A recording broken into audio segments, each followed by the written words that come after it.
పిల్లలకి స్కూల్ పాఠశాల అయితే పేరెంట్స్‌కి స్కూల్ పేరెంట్స్‌శాల.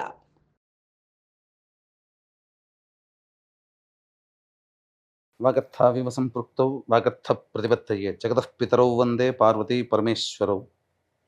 ఆదిత్యాయ చ సోమాయ మంగళాయ బుధాయ చ గురుశుక్ర శనిభ్యశ్చ రాహవే కేతవే నమః. శృంగేరి జగద్గురు పీఠాధిపతులకి కంచి పీఠాధిపతులకి నమస్కారములు తెలియచేసుకుంటూ కార్యక్రమాన్ని ప్రారంభిద్దాం. జూలై నెల 16వ తారీఖు నుంచి 31వ తారీఖు వరకు ద్వాదశ రాశుల వారికి సంబంధించినటువంటి శుభ అశుభ ఫలితాలు, ఏ రోజుల్లో మానసికంగా ఆనందంగా ఉంటారు, ఏ రోజుల్లో అసంతృప్తి ఆందోళనతో ఉంటారు, అలాగే ఏ రోజుల్లో ఖర్చులు ఎక్కువగా ఉంటాయి, ఏ రోజుల్లో ఆదాయ మార్గాలు ఎక్కువగా ఉంటాయి, ఉద్యోగ సమస్యలు, ఇలాంటి వివరాల గురించి క్లుప్తముగా తెలియజేసే ప్రయత్నం చేస్తాను. కాబట్టి వీక్షించేటువంటి ప్రేక్షకులకి చిన్న గమనిక, మీరు మీ యొక్క జన్మ నక్షత్రం ఏదైతే ఉంటుందో ఆ నక్షత్రం ప్రకారం ఉన్నటువంటి రాశినే మీరు పరిగణనలోకి తీసుకోవాలి. నామ నక్షత్రం పేరు మీద ఉన్నటువంటి రాశిని తీసుకోకూడదు. జన్మ నక్షత్రం లేని వాళ్ళు నామ నక్షత్రం పేరు మీదనే చూసుకోవాలి.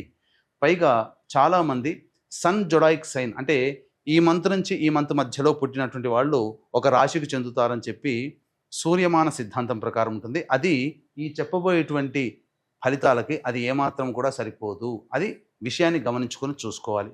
కాబట్టి జన్మ నక్షత్రము, జన్మ రాశి లేదా ఈ రెండు లేకపోతే నామ నక్షత్రము, నామరాశి మీద ఉన్నటువంటి వివరాలనే మీరు ఆ రాశి ప్రకారమే చూసుకుంటే మీకు రమారమిగా మీ ఈ చెప్పబడే ఫలితాలు మీకు సరిపోతాయని చెప్పవచ్చు.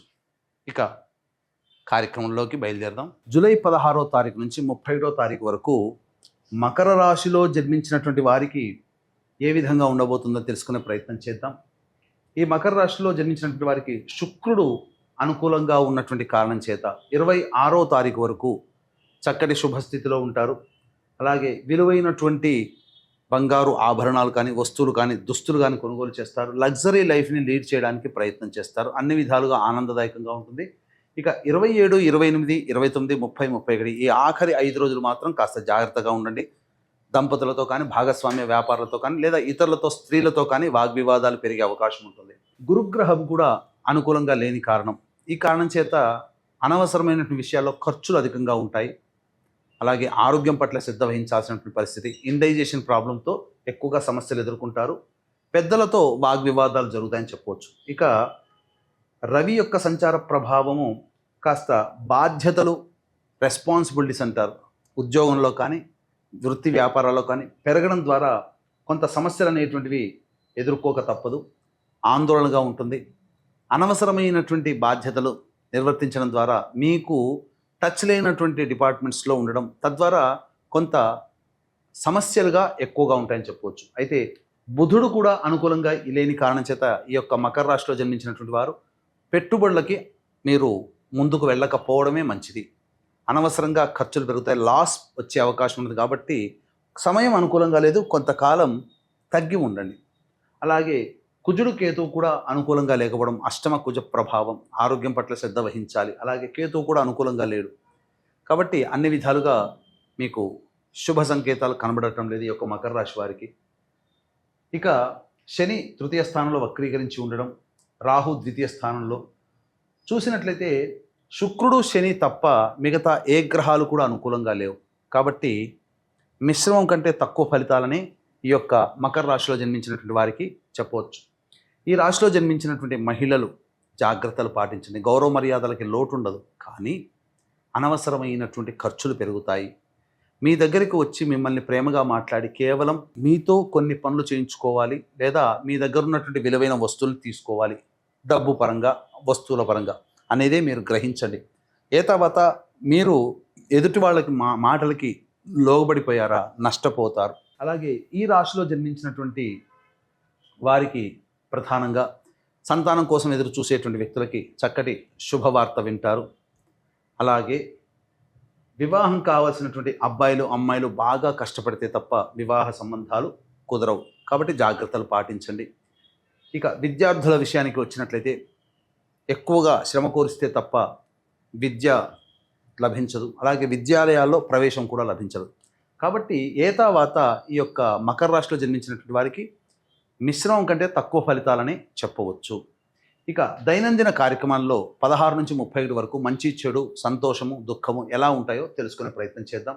16, 17 తేదీల్లో కనుక చూసుకున్నట్టయితే రాని బాకీలు వసూలు అవుతాయి, ధనపరమైన సమస్యలు తీర్చుకుంటారు, విందులు వినోదాల్లో పాల్గొంటారు, ముఖ్యంగా ఇతరుల సహాయ సహకారాలతో మీకున్నటువంటి సమస్యల్ని పరిష్కరించుకుంటారని చెప్పవచ్చు. 18, 19, 20 తేదీల్లో వాహనాన్ని నడిపేటప్పుడు జాగ్రత్తలు పాటించాలి, తల్లిగారి ఆరోగ్యం పట్ల శ్రద్ధ వహించాలి, గృహ మరమ్మతులు వాహన మరమ్మతులకి ఎక్కువగా ఖర్చులు అవుతాయి, అలాగే విలువైన వస్తువుల కొనుగోలు జరుగుతుంది, ఖర్చులు అధికంగా ఉంటాయి, సంతృప్తి లేని జీవితాన్ని గడుపుతారు.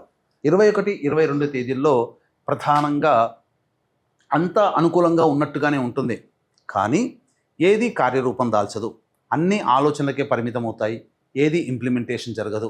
మీ ఆరోగ్యం పట్ల కూడా శ్రద్ధ వహించాలి, శ్వాస సంబంధమైనటువంటి ఇబ్బందులు ఎదుర్కొనే అవకాశం ఉంటుంది. 23, 24 తేదీల్లో 25, 26 తేదీల్లో ధనపరమైనటువంటి సమస్యలను అధిగమించగలుగుతారు, రాని బాకీలు వసూలు అవుతాయి, విద్యుత్ వినోదాల్లో హాయిగా పాల్గొంటారు, ముఖ్యంగా కొత్త వ్యక్తుల్ని పరిచయం అయ్యే అవకాశాలు గోచరమవుతున్నాయి. మీ యొక్క జీవిత భాగస్వామి సలహాలు, వ్యాపార భాగస్వామి సలహాలు సూచనలు పాటించడం ద్వారా మెరుగైన జీవితాన్ని పొందుతారని చెప్పవచ్చు. ఇక 27, 28 తేదీల్లో మీరు వాహనపరంగా సమస్యలు ఎదుర్కొనే అవకాశం ఉంటుంది, నడిపేటప్పుడు జాగ్రత్తలు పాటించండి. ఏదో ఒక ప్రశాంతత ఉండదు, ఏదో ఒక ఆలోచనతో మిమ్మల్ని మీరు బాధపడుతుంటారు, కాబట్టి జాగ్రత్తలు పాటించండి, సంతోషం లేని జీవితాన్ని గడుపుతారు.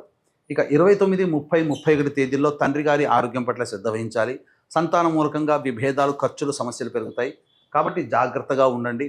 ఏది ఏమైనప్పటికీ కూడా ఖర్చులు కూడా అధికంగా ఉంటాయి, కాబట్టి అన్ని విధాలుగా మిశ్రమం కంటే తక్కువ ఫలితాలే మీరు పొందుతారని చెప్పవచ్చు.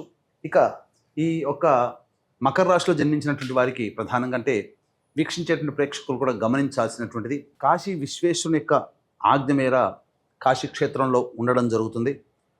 కావున తండ్రి వైపు తల్లి వైపు మరణించిన వారి యొక్క ఆత్మతృప్తి కోసం బ్రాహ్మణుని కర్తగా పెట్టి పిండ ప్రదానం చేయించడం జరుగుతుంది.